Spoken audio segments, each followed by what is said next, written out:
আজ আমি তোমাদের কমন কিছু বিষয়ে প্রশ্ন করব, দেখি তোমরা পারো কিনা। বলো দেখি, হিন্দুদের আদি ধর্ম গ্রন্থ কোনটি? আমাদের আদি ধর্ম গ্রন্থ হল বেদ।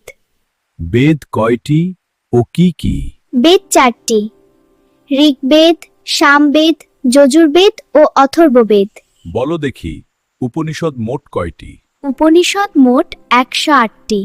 মহাকাব্য কয়টি ও কি কি? মহাকাব্য 2টি: রামায়ণ ও মহাভারত। বলতে পারবে পুরাণ কয়টি ও কি কি?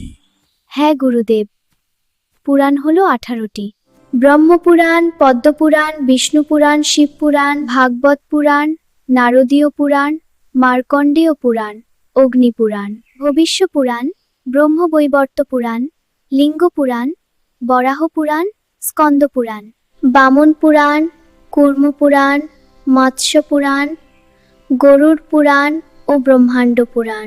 Very good, excellent answer. প্রত্যেকটা হিন্দু ছেলে মেয়ে যদি তোমাদের মতো ট্যালেন্ট হতো, কতই না খুশি হতাম আমি।